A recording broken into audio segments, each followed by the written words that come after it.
Salve pessoal, já pegou seu cafezinho, sua batatinha? Tivemos uma grande honra que foi nos concedida de fazer uma entrevista com Jeremy Feasel, que é um lead game designer no World of Warcraft. Basicamente, ele é responsável por supervisionar a criação de quests, de zonas de endgame, fazer sistemas e atuar participando dos sistemas do jogo e ter uma participação bem importante na criação do renome e das zonas de final de jogo dessa expansão de Dragonflight. Fizemos perguntas bem interessantes para ele, vocês podem conferir na entrevista, mas antes eu preciso falar algumas coisinhas com vocês, galera. Primeiro, pedir desculpa pelo meu inglês. Meu inglês é bem Joel Santana, cara. Eu ia matar a aula quando era adolescente para ir para as paquerinhas e o resultado é isso aí que vocês vão ver. Era bom ter ido na aula de inglês, né? Mas enfim, tentei fazer o meu melhor para ficar o mais claro possível. E o Jeremy Feasel foi super simpático comigo, super bacana. Isso me deixou um pouco mais tranquilo, mas galera, eu tava nervoso, o que deixou o inglês ainda mais zoado. E eu preciso, antes de passar a entrevista para vocês, fazer 3 agradecimentos, que são muito importantes. Primeiro, eu quero agradecer a Dorna. A Dorna é minha parceira aqui no canal e ela foi literalmente muito parceira. A gente, quando criou esse canal, primeiro eu e a Dorna, a gente é amigo apenas, nós somos só amigos e como bons amigos a gente tem que resolver as coisas sempre. E quando a gente criou o canal, a gente sabia que poderia surgir situações em que ou eu ou ela teríamos que fazer alguma coisa, não daria para os dois fazer. A gente tenta ir com filosofia, sempre nós dois fazemos tudo. E a Dorna foi muito gentil em deixar eu fazer essa entrevista, a gente conversou, ela disse que não teria problema nenhum. Isso seria uma grande honra tanto para ela quanto para mim. Na verdade, para mim esse foi o maior momento até hoje, desde que a gente começou a criar conteúdo. Quem diria, né, que a gente começou há 2 anos, que em tão pouco tempo a gente estaria fazendo uma entrevista, cara. E já vou chegar no ponto que também tem um agradecimento aí.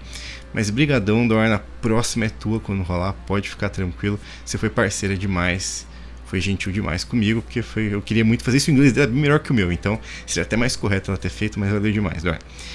Eu quero agradecer também o pessoal da comunidade, o Nico e a Dai principalmente, que eles têm sido muito bacanas, não só com a gente, mas com diversos outros desenvolvedores de conteúdo.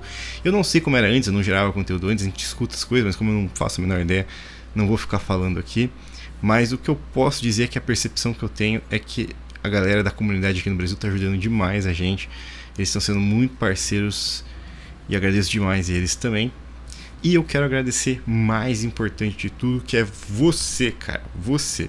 Nós estamos só há 2 anos gerando conteúdo, somos um canal ainda muito pequeno, temos menos de 20 mil inscritos, estamos chegando a 18 mil agora.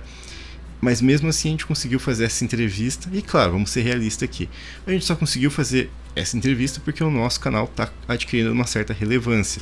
Ele tem visualizações diárias dos vídeos bacanas dentro de um canal de YouTube que fala de o brasileiro, e isso só acontece porque você tá aí dando moral pra gente. Tem caras assim que todo vídeo comenta, tem cara, o Jabuti, que o cara comenta todo vídeo, ele até vídeo que interessa pro cara, ele fala até no comentário, esse vídeo aqui não tem um assunto que me interessa muito não, mas tô aqui pra dar uma força. Cara, vocês são o motivo disso ter acontecido e o motivo da gente estar gerando conteúdo aqui. Então, sinta-se, você que acompanha a gente aqui, acompanha o Café em Suramar, sinta-se como você, um cara que participou dessa entrevista, porque isso não teria acontecido sem você. Mas enfim, já enrolei demais aqui, fiquei quase 2 minutos na introdução, bora assistir a entrevista e não usou meu inglês não, cara.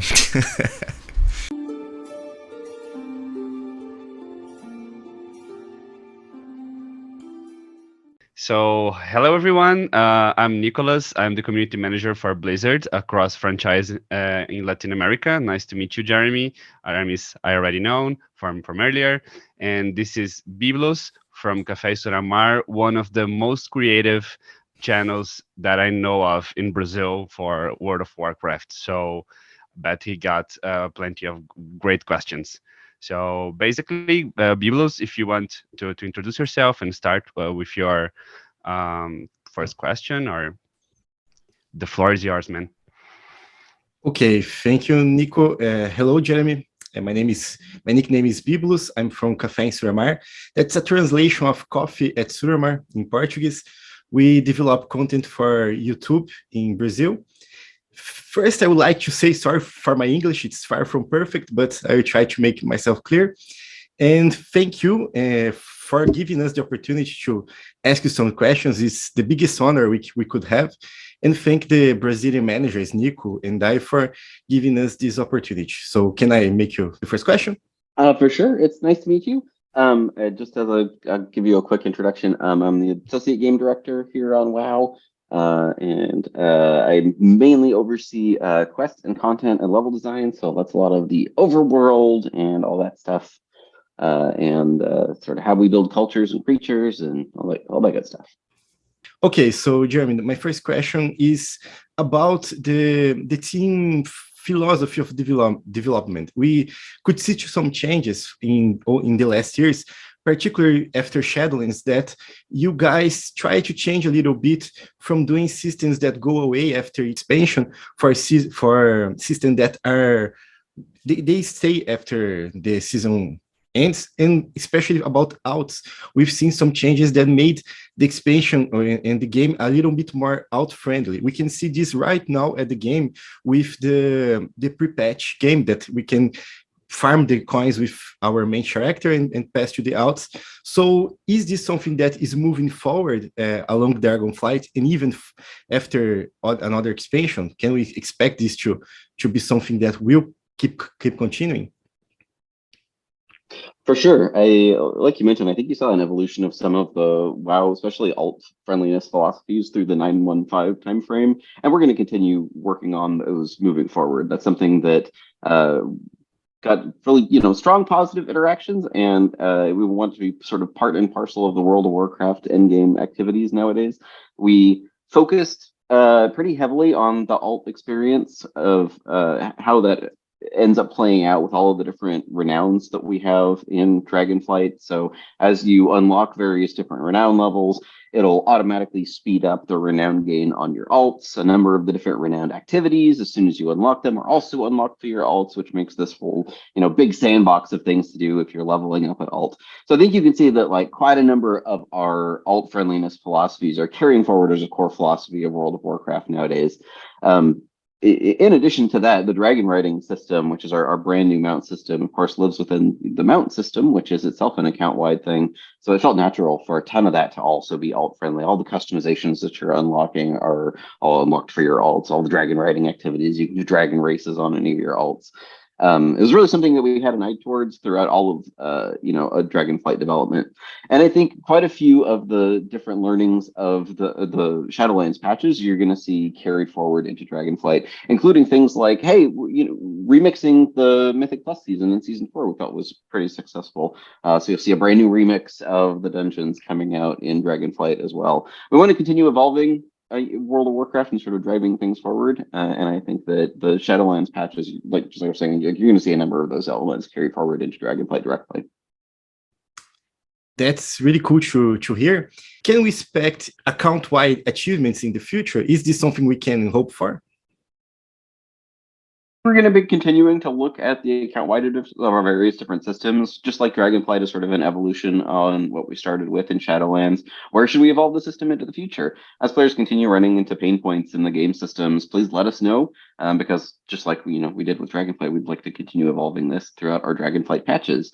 And like I was mentioning, quite a number of the systems that we evolved in Shadowlands, we want to carry forward directly into Dragonflight. We don't plan on having an alt catch-up mechanism for renown show up in 10.05, for example. We're going to come out the gate with that. It's already baked into the renown system. Yes. So hopefully we've hit a lot of these things already, but as you run into them, please let us know. We'd like to know what additional elements we should be looking at and how we should continue evolving the whole idea of the account. I think there's a lot of potential there. So time will tell, but it's something that we're interested in looking at. Okay, that's cool to hear too. Thank you. I would like to ask you something about a system that you guys talked a lot in the interviews, but that's something that is one of my favorite things that I want so much to come to WoW. That's housing. I know that you guys already talked that housing isn't coming in this expansion, but it's something that it's on the radar. Maybe it can come on later. It's a lot of work to make it work. But my question is a little bit different. It's you guys, when you do a system, generally it have some context to it. For example, we have Island Expedition in BFA, that is expansion where we have now naval thematic and things like this. Torghast in Shadowlands, where we are on the other side, and we have Dragonfly in Dragonfly. Can we expect to have housing in an expansion where we go back to the old Azeroth, to Calendar or to Eastern Kingdoms? Is this something we can hope for? I think it's completely impossible to say at this stage, but like you were saying, like we have traditionally wanted a lot of these systems in the past to feel very grounded within that particular expansion. But I think one of the exciting things about Dragonriding in Dragonflight is that it's a bit of a meta system. It's a change to how we think about mounting. It's a change to how we think about locomotion. One of the most exciting pieces of feedback we've gotten is, and this is something that you get right off the bat within zone 1 of the expansion. You rescue some people from some protodrakes, you meet some new dragons, you defeat some fire giants, you get a new dragon to ride around on. So it's definitely a system we want to get in players' hands very early. Like it's a core to the expansion pack. But it's definitely one of those systems where we've got this awesome locomotion system, and you can imagine, potential future ideas that we'd love to hear what players want to see out of this system, how they would like to see it expanded to different other areas. I think another way that it's interestingly shown up within, the ecosystem of 10.0 is that Drakthir get the soar ability, which is usable outside of the Dragon Isles. It's more powerful in the Dragon Isles, and it'll feel way more upgraded, and you'll be soaring around with other players on their dragon mounts, but you actually use it anywhere, and that changes up how players approach any of our expansion packs. So, we're really looking forward to seeing how players approach this system, what issues they have with it, especially on the accessibility side of things that we can smooth out when we're approaching how we want to see this system moving forward. And I guess that to roundabout answer your question, that's one of the exciting things about Dragonriding for me, is that it's such a core system to World of Warcraft, and we're so excited with how players are approaching the system right now, that it's definitely something that you could see carrying forward into the future, which is, a great future for sort of any of these systems as they become a part of the World of Warcraft ecosystem in general. But, as with anything, time will tell, and we're looking forward to player feedback about whether or not that's something they'd like to see expanded, and in what direction they'd be interested in taking things. And talking about systems, we saw yesterday the new cinematic that is for sure one of the greatest I have ever saw. Cheers for you guys for that cinematic. It was awesome. It was brilliant. And we could see in that cinematic that Horde and Alliance was having a good time together. And that was really fun. And cross-faction, for sure, in my opinion, it's a success. It's changed World of Warcraft as well. So I don't ask you this. Can we hope soon to have cross-faction guilds? Is something that may come soon? Yeah, I feel like we're just scratching the surface of sort of what the potential for cross-faction is in World of Warcraft. So while we don't have anything to announce today, I will assure you that cross-faction guilds is definitely one of the most requested features, and it's really high on our list. Okay. Another question I want to do is about pet battles. Pet battles is one of the biggest mini games in World of Warcraft. It's something that adds a lot to the game, because you have collectors that like to collect mounts, and then you have pets, and it makes the game goes. And we haven't seen some changes to pet battles in a long time. Is there something planned, like a change in the speed of the battle, in the core system, or in wide changes for pet battles, or maybe another plan for a chain quest like the Focus or mounts? There are a lot of awesome new pets to get in Dragonflight. I'm really looking forward to players checking out all of those brand new pets and all the pet battle fights.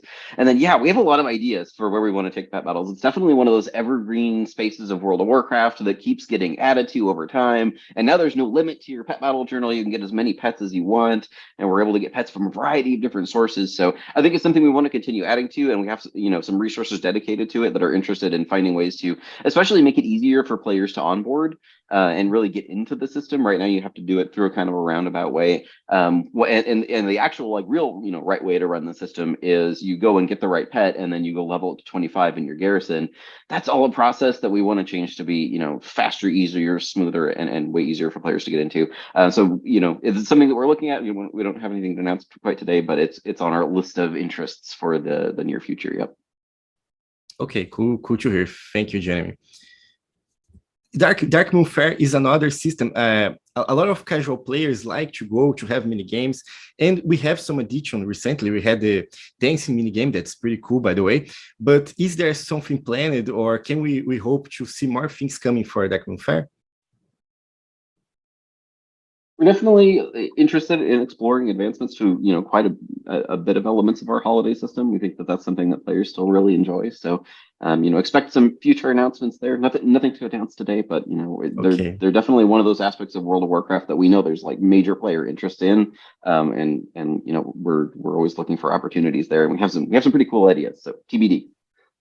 We saw that you were one of the responsibles for gnomes being able to be hunters.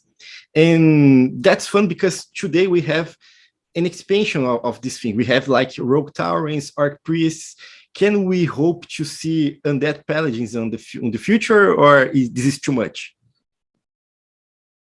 I think that it made sense, in a lot of cases when we were looking at, hey, we want to increase player customization. We want, in a lot of cases, we want to really be able for you to be able to play out the fantasy you want, even if it isn't the majority fantasy of a particular subgroup. Just because not that many rogues end up being Tauren doesn't mean you can't be the one, right? And that's a unique and fun player fantasy, and I think it made a lot of sense, especially for Rogue Mage Priest just out the gate, because all of those are really accessible elements, similar to how Warrior is.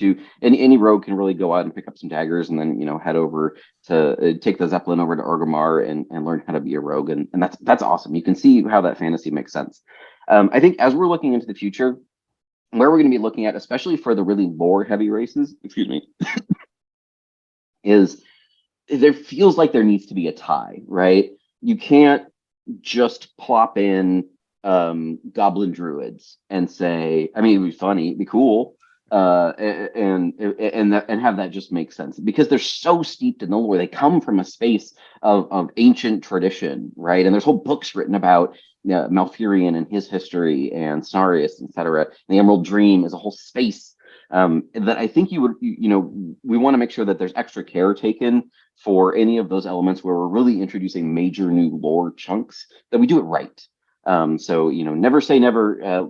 Gnome paladins definitely continue reaching for the light, but it needs to be with a really meaningful paladin-y moment, I think, if we're going to go in that particular direction. And so yeah, never say never, but it's got to be just the right time, I think. We have in Brazil like 4 or 5 servers, I don't remember right now, but we have one server that is Azalon, that is the biggest server in our location, and it's one of the biggest server in the whole game. But the other servers like Nemesis and Galix are a little bit less populated, and a lot of people that like to play Aliens go to Storm Rage because it's more populated. Is there, maybe I'm asking you something a bit that's not your role, but is there any plans in the future for server merging or reduce the number of servers or something like this? I'm not aware of them. I'm also probably not the right person to ask, but we can definitely inquire into that for you. I think the interesting thing for us would be if you can, and this could be a follow-up conversation if you want to have it, about what are players looking for there in terms of the server merges? Is it the ease of playing directly with other players? Is the getting people on your friends list, getting into communities? Where can we make any of this process easier? I know there are some people that prefer smaller servers, so we also want to be sensitive to that side of the discussion. But yeah, for sure, let us know what we can do to make that easier for y'all. About rating, we have some changes in the loot eye level. We have like Mythic Plus going even further, but you have to do a plus 20 to get a loot really close to the Mythic ones. And some people get worried about people not wanting to participate in the raid, because the logic is that Mythic Plus, it's not, I would say, easier, but it's less complex. You need less people and something like this. So is there a worry on you guys that making the loot of the Mythic Plus so good could in some way hurt the raid aspect, the raiders? I think discussion about where to get the highest item level loot is something that, we're always looking for player feedback on. We want players to feel like they can really play their way, and especially, with things like the Great Vault, that you can, if you really want to double down on a particular play style because that works for you, then that's awesome. And I think in particular in this time too, we want to make sure that professions exist on that same spectrum, right? We should be looking at profession gear that's on par with like a mythic raid with maybe a couple of pieces that have super powerful effects on them, so that even profession players can be a thing that you can double down into if you really want to. So yeah, definitely interested in what the player feedback is going to be like there. We're going to be making tweaks and tunes probably over the next couple weeks as we prepare for raid time. So please let us know what you think, and yeah, we'll, as with anything, we'll keep tuning as we continue through all of our Dragonflight patches. It'll be interesting to see how the sort of profession revamp also ends up with the same as it ends up becoming sort of a triad of ways to gear up your character. Cool. And since you talked about professions, Jeremy, that's another feature that's coming with Dragonflight that is absolutely amazing. But we have a little few changes about fishing, for example, and another secondary professions. Are there any change coming for these professions, or it will stay like it is now? On a lot of the primary professions, our goal there was to really make a profession ecosystem first that has gear that you actually want. And that's kind of what we were talking about previously. So that was one of the main things we wanted to accomplish. We also wanted to feel like you could specialize into a thing, and that specialization was also reflected in customization on your character. Professions should be something where you can show off, right? Not only by having an outfit, so now there's this outfit associated with your profession, whereas you're out of mining, you're pulling out your special mining pick and putting on your special mining hat, but also having a specific location in Valdrakken where people can come together and do their professions activities together. We think it's an important, awesome and fun social activity. So those are sort of some of our main goals there. I think that being able to make gear that matters and also look cool while doing it hopefully hits the fantasy of our profession characters for at least the main professions. And then the secondary professions, I think we ended up going down a slightly different route this round. They're largely centered around activities that you do with a number of the zone factions. So for example, fishing and cooking have a number of different activities associated with the Tuskar, where you're doing giant feasts with other players to make cool cooking gear, and they're much more activity oriented, sort of social activity oriented. There's a fishing activity for the Tuskar that involves harpooning giant creatures and pulling them in. It's like a tug of war, and you're all pulling on the string in the different directions. So it ended up being a little bit of a different implementation. It's less on sort of the UI side of things and more on the like in-game activities. That's really cool. I'm a big fan of more casual gameplay and giving the casual player more options to doing World of Warcraft. And professions for me is just the right at the point. It's just perfect for us casual players. And another question, this is a personal question. We talked about GNOME cut things. Did you have anything to do with the creation of the Otter Mount? I ask this because, after all, you have a Marcio name after a back in Draenor. Our wonderful art teams are generally the ones that come up with all of the great and cool ideas, and I think at this point I mostly just get to give the thumbs up or thumbs down. I definitely gave a big thumbs up to that one. I think that discussion started with it's been a while since we've had a mount that was like a noodle, like was kind of noodly, and everybody was digging that idea. We just started looking at concepts that would look and feel kind of cool. And there's like, you can imagine all of the different cool things. It's a brand new model rig. So you can imagine all the different cool things you can do with kind of a noodly rig. Like what other things you could put on the Otter mount too. But yeah, I think the Otter came out particularly well and just goes so well with the Tuskar too. Like pulling sleds and stuff like it. Yeah, no, everything came together great on that one. And talking about Tuskars, the greatest things you guys ever done is put a realistic Tuskar in the cinematic. Man, that was absolutely awesome. That was great. It was pretty fun. And another question is about the end game zones. I saw that you were responsible, one of the responsibles for the Timeless Islands development, and it's one of the most amazing end zones in the history of World of Warcraft. I think it's great. And we have some great zones in Shadowlands, in my opinion. I think Zeret Mortis is pretty cool, pretty fun. about Dragonflight, what are you guys planning to do to make the end zone of Dragonflight, the end game of Dragonflight for casual players interesting? Is there anything planned specifically for this?